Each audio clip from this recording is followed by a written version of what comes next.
Hey guys, you got them, you don't want them, you've come to the right channel. Pigeon Trapping 101. Stay tuned.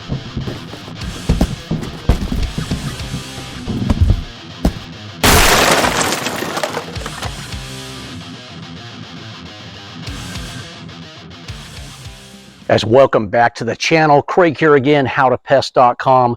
It's a sunny, bright day. You got pigeons taking a deuce all over your roof. It's whitewashed like it's snowing outside and it's the middle of summer. Snow in August. You need to get rid of them. You've come to the right channel. We're going to show you how. So, Pigeon Trapping 101. For you professional pest control operators out there that have thought about getting into this, you can do it. I'm going to show you. It's not hard to do pigeon trapping, but it does have to be done the right way. And you homeowners that think you want to take it on, I'm going to show you as well. So here we go, guys. Down below, we have what's called a suitcase trap. It's a suitcase trap because it folds in 3 sections. Most of you homeowners do not need the size of a suitcase trap. So you would get, basically, it's 1 section of a suitcase trap. But this trap right here by Safeguard, it'll hold up to 30 birds, maybe more. I've trapped so many in here, they're packed in here. That being said, you have to do it right to have that kind of effect. So let's start with the baiting. Let me backtrack just a little bit. These are Safeguard traps, like I mentioned. We recommend Safeguard and Tomahawk. Those are professional grade traps. They'll last you for years. I'm sure you can Amazon something, but you get what you pay for. So Safeguard is what we have here today. Tomahawk is also a fantastic brand. Now let's get into how you do it. So you have picked your trap of choice. Now, baiting is the most important part of a job. I'm going to squat down here and show you. When you check your trap initially before you stick your bait out there, you need to make sure these doors swing. And I should probably show you how this works. So what happens is the door swings open as my finger opens it, and it shuts behind the bird, and it has a little notch here. So once they go in, it's kind of like a one-way door. They're not getting back out.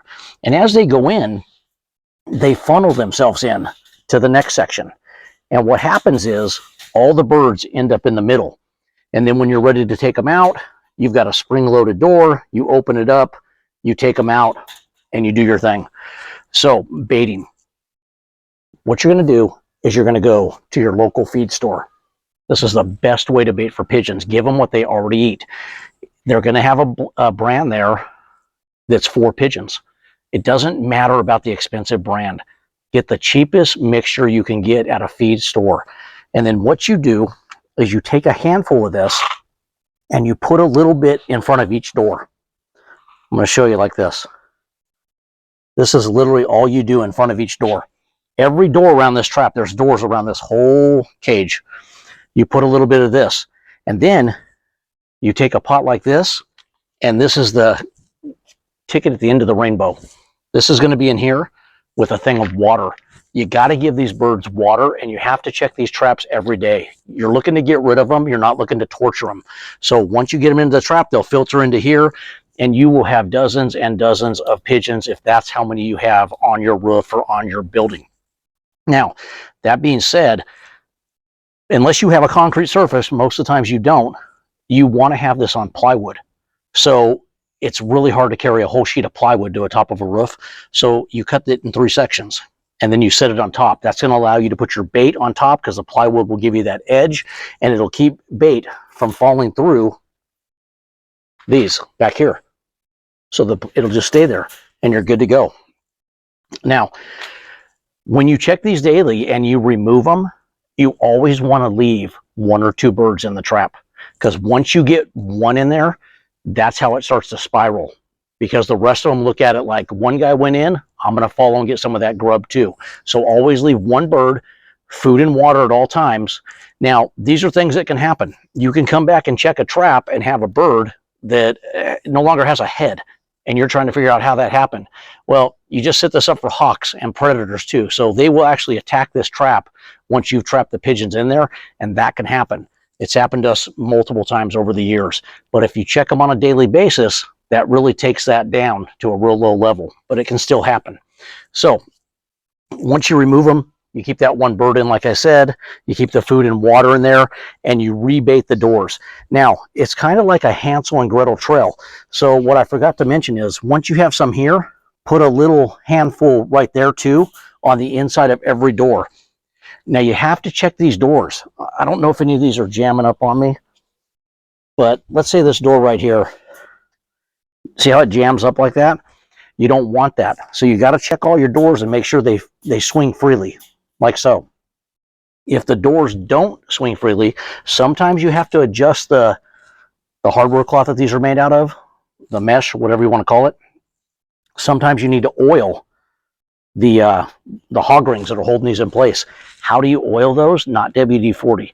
You want to oil these with like Pam cooking spray. So then you have a food substance on there. It works fine. Just go ahead and oil them up with that. These things adjusted, they'll start going back down again.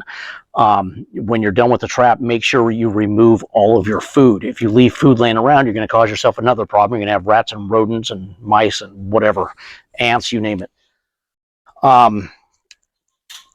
This one I want to show you. If you're on a roof or on an area and you need to get this wire down so it doesn't blow away on you, you want to take baling wire, attach it to the trap, attach it to whatever you can on the surface that you're doing the trapping. This will prevent your trap from getting thrown by the wind or anybody else moving the trap around. That's how simple pigeon trapping is. If done right and you do those steps, you'll just wipe out pigeons like crazy and get them off your roof, the building of your customer, whatever it may be. Now, if that doesn't work for you, then get over to howtopest.com, and we have all kinds of deterrents like bird spike, bird shock, bird out. All these products work different ways. So if that's something you're interested in because you're like, I'm not going to take on this trapping thing, I don't want to have to go through all that, then get over there. If you have a question, hit us in the comment section. We'll answer what product you think you might need or you're wondering. We'll help answer that for you. If this video helped you out, throw a yes down in that comment section. Give us a thumbs up or something. Hit that like button, and thanks for subscribing. You guys have a great day.